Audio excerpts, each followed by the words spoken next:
Congress party के प्रदेश अध्यक्ष राजेश ठाकुर ने आज एक प्रेस कॉन्फ्रेंस का आयोजन प्रदेश कार्यालय में रखा, जिसमें उन्होंने प्रदेश में क्या क्या योजनाएं चल रही है उसकी जानकारी दी। साथ ही साथ राहुल गांधी के क्या क्या विजन है और किन किन गारंटी को लेकर वह चुनाव में जाएंगे उनके बारे में जानकारी दी। मौके पर क्या कुछ उन्होंने कहा, आइए आपको सुनाते हैं।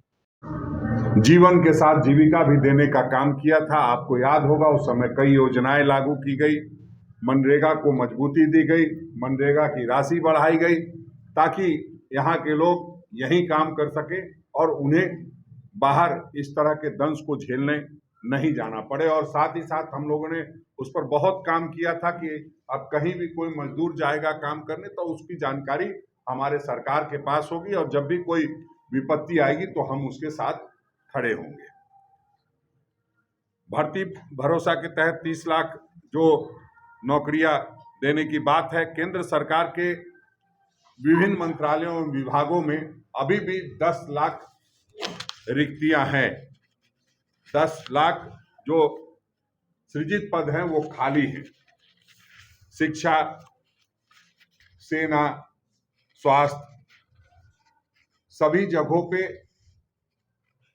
जो बनी हुई है, जो नियुक्ति हो सकती है, उसमें भी नियुक्ति नहीं हो रही है। उसको हम पूरा करने का काम करेंगे। अग्निवीर जैसी योजनाओं को पूरी तरह से खत्म करेंगे और जो जिस तरह से हम लोग पहले सेना में लोगों को गारंटी देते थे और वो 15 वर्ष की गारंटी तो मिनिमम होती थी और उस पर लोग पूरी शिद्दत के साथ काम करते थे, अपने जान को जोखिम में डाल करके पूरी ताकत के साथ लड़ते थे। अब 4 वर्ष की नौकरी में कौन कितने जान को जोखिम में डालेगा।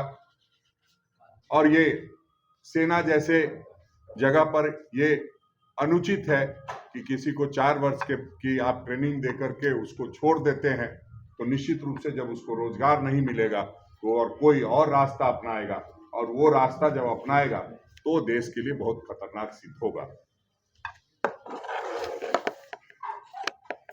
कांग्रेस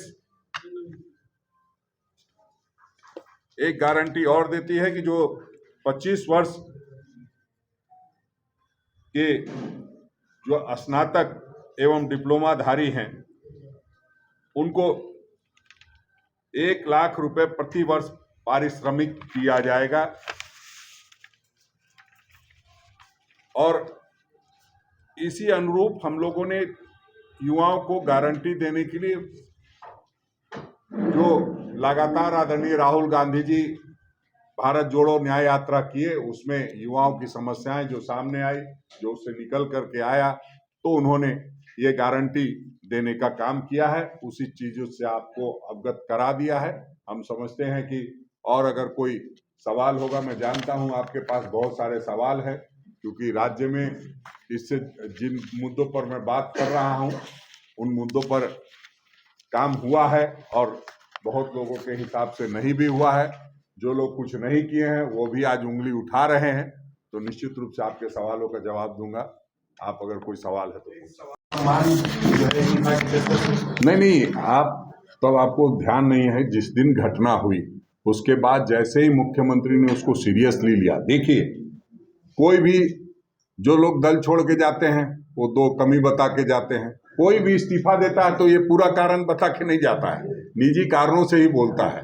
तो इसलिए वो बात, इतनी बात तो तय हो गई कि उन्होंने जब पद छोड़ा तो कहीं ना कहीं ये तय हो गया कि जिम्मेदारी उनकी थी, उसका निर्वहन वो सही तरीके से नहीं कर पाए, इस निमित्त उन्होंने इस्तीफा दे दिया। अब वो सारी चीजें लिख करके कोई नहीं देता। अजय जी, आपने कहा कि झारखंड में सरकार ने नौकरी दी है, कल भी नौकरी बांटे गए हैं, लेकिन भाजपा ने सवाल उठाया है कि इनमें से 60% जो है वो बाहरी लोग हैं जिन्होंने ये नौकरी दी है।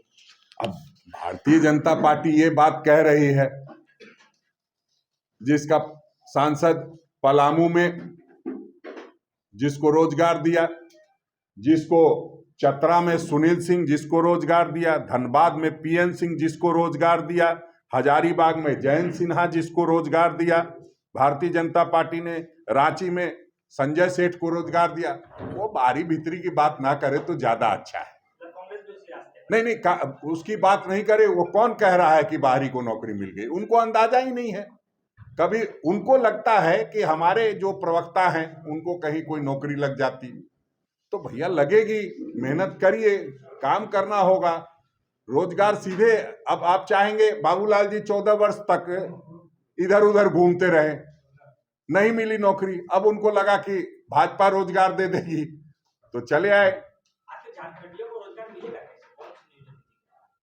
सभी को मिल रहा है, कहाँ नहीं मिल रहा है, किसको मिला है, किस बाहरी को मिल गया है, उनको बोलिए डाटा पेश करे। सिर्फ बोलने से नहीं होता है, बोलने से बोल दिया कि 60% तो मैंने बता दिया कि उनके 12 सांसद हैं, 6 बाहर के हैं, 50% हो गया। अब वो भी बता दे, वो लिस्ट लेकर के अगर गिनती करा दे कि हाँ ये बाहरी हैं तो मैं मान लूंगा। राजेश जी, लोकसभा चुनाव